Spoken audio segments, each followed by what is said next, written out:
Coucou les amis. Bien bonjour à tous. Bon, j'ai refait un semis de salade. Et oui, Eh ouais. encore et encore et encore. Ouais, mais Non, là, c'est normal.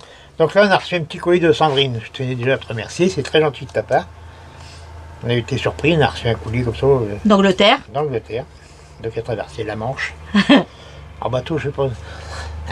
Ou en train, parce que maintenant il y a le tunnel sur la Manche. Donc elle nous a envoyé des graines, et puis quand j'ai vu ça, j'ai dit, bah tiens, c'est la saison de les mettre. Hein, de septembre à mars. Et comme c'est très appétissant, Et ben voilà. eh ben j'ai fait un petit plateau de 60. Hein. Donc on va goûter ça. Et Jaco, tu l'as appelé comment la salade? Parce que bah, nous, on n'a pas traduit. Hein. Tu nous donneras le nom en français, Sandrine? Ouais. Et je l'ai appelée la Sandrine. Bah voilà. Voilà. Pour l'instant, elle s'appelait comme ça. Et quand j'aurai son nom, je mettrai Sandrine quand même à côté. Oui. Et voilà. Donc là, on est en septembre, ça sera... Moi, je pense que je la mettrai... ça ira de la serre aussi, mais je pense que je mettrai un tunnel dehors. On essaiera dehors. Ouais, je mettrai un peu de salade dehors, sous le tunnel. Donc le tunnel, on vous mettra le lien, comment faire un tunnel costaud. En fait, c'est un tunnel nantais que j'ai fait à ma façon. Hein, voilà. Ça résiste des tempêtes. Vous pouvez y aller. Hein. Avec tous les matériaux qui ne coûtent pas très cher et qui vous fait un tunnel qui va vous durer plusieurs années si vous avez du soin de bien replier la bâche. La bâche quand elle est sèche et tout, ouais. Voilà. Donc voilà. Donc en tunnel, vous pourrez encore faire de la salade. Donc en septembre, on peut encore faire aussi, c'est vous pouvez encore semer de l'épinard en pleine terre, du radis 18 jours, du radis noir, du navet, attention, respectez bien les dates de semis pour les navets, parce qu'il y a le navet de printemps, il y a le navet qui fait tout l'été, il y a le navet de fin de saison. Vous mettez plutôt le fin de saison, puis il est bien adapté à résister au froid. Ça évitera qu'il monte en graines. Qu'est-ce qu'on peut encore mettre? La mâche. La mâche, ça peut en mettre. Pour ceux qui aiment. Évidemment. Voilà. Mâche, bien damer le terrain, il ne faut pas bêcher. Hein. Bien damer le terrain, griffer un tout petit peu, semer vos graines, ou en ligne, ou à la volée, comme vous voulez. Redamer derrière. Passer, si vous voulez, pour l'extérieur, c'est mieux de mettre un petit peu un filet de terreau, de terre très fine au-dessus pour gâcher les graines. Et c'est tout, vous arrosez, vous tenez bien humide et ça va lever. Je dirais une petite semaine. Oh oui, c'est assez rapide. Hein. C'est tout simple la mâche, il ne faut pas vous escater à trop aérer le terrain. J'aime bien les terres fermes, bien dures. Bon, c'est aussi le moment de démultiplier vos fraisiers. Voilà, si vous avez déjà des fraisiers, vous prenez les premiers stolons qui partent du pied. Hein. Après, on m'a dit que les suivants donnaient beaucoup moins. Donc le mieux, c'est de prendre le premier. Voilà. Pour renouveler, si vous n'avez pas, c'est le moment d'aller faire vos achats de fraisiers. Pour les mettre en place et surtout bien amender le terrain. C'est-à-dire bien nourrir la place où ils vont être. Parce que c'est un fraisier, c'est très gourmand.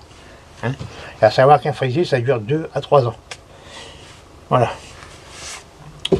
Et puis,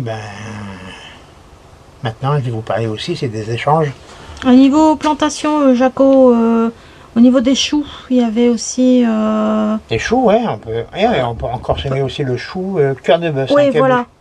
Quelqu'un avait demandé ça là, au niveau des choux. Ouais, c'est un chou cabu cœur de bœuf. C'est un petit chou qui a un cœur, enfin, qui fait des petits cœurs comme ça, d'une petite pomme. Et ça part en pointe. Si vous le semez maintenant, ça sera à mettre en place fin octobre. Il passera l'hiver dehors et au printemps, vous aurez du chou à récolter. Ok. Voilà, et si vous trouvez encore, c'est des choux quels, des choux noirs de Toscane, tout ça, vous pouvez encore le mettre parce que ça peut durer sur 2 ans. Ah bon, et 2 ans. Ça monte très haut. Ah ouais, vous pouvez les garder 2 ans. Ensuite, je voulais vous parler des échanges aussi. Parce qu'il y a des pays où les graines ne passeront pas. Et certains ne passeront pas la douane. Comme les États-Unis, le Canada. Là-bas, c'est pas à peine d'envoyer des graines, ça passera pas. Ensuite, quand vous êtes... vous faites un échange avec un pays étranger, et arrangez-vous pour que ce soit échange contre échange, parce que c'est... Ou alors vous faites un don, carrément.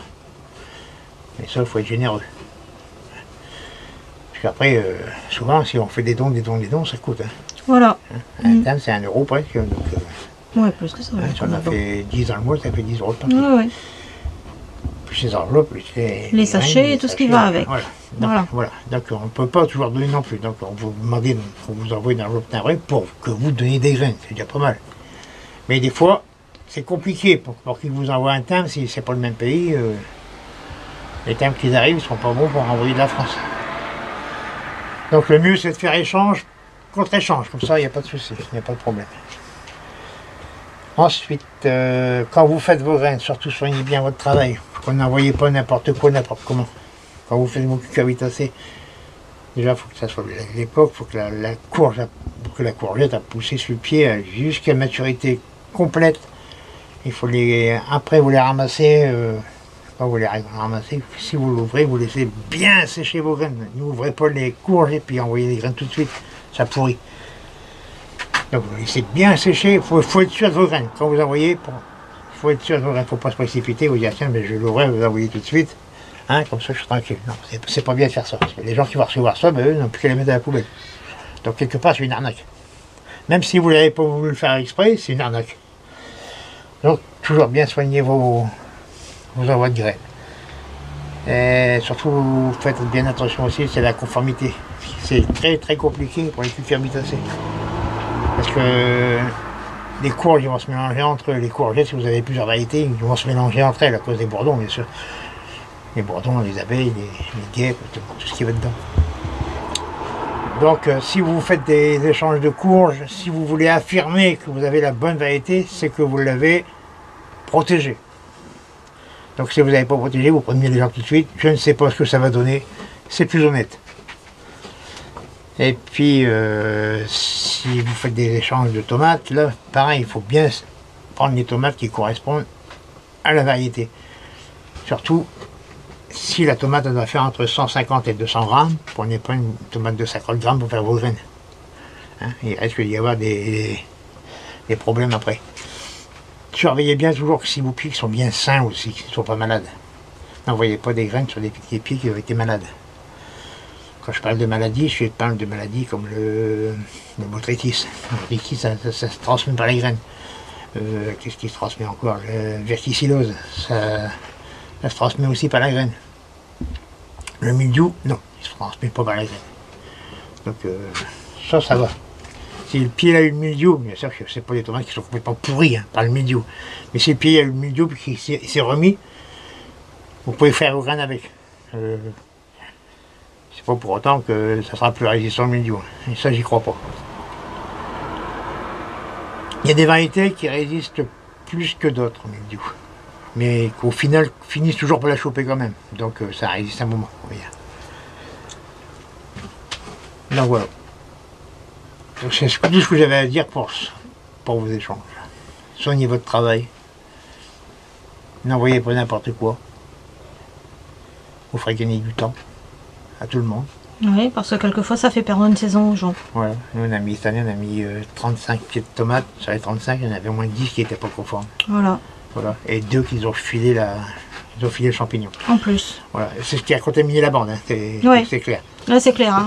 Ouais, là on a la confirmation maintenant. Voilà. C'est bon. Parce que de l'autre côté, les pieds tiennent. Hein. Voilà. De l'autre côté, tous les pieds tiennent. Et cette bande-là, ça a commencé à plein milieu. Enfin, je dirais un au milieu et un presque de l'autre côté.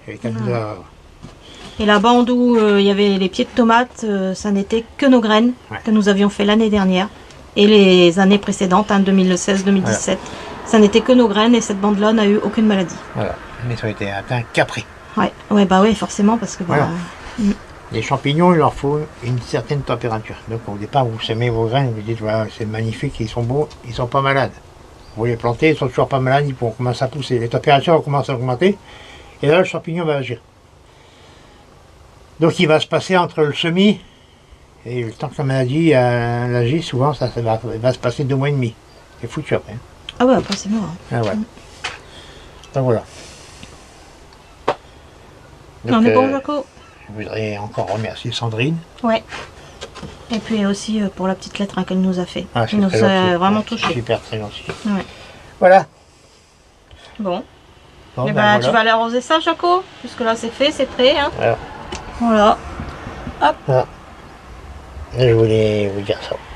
On vous dit à très bientôt. À la prochaine vidéo. Bon jardinage à tous. Dormez bien.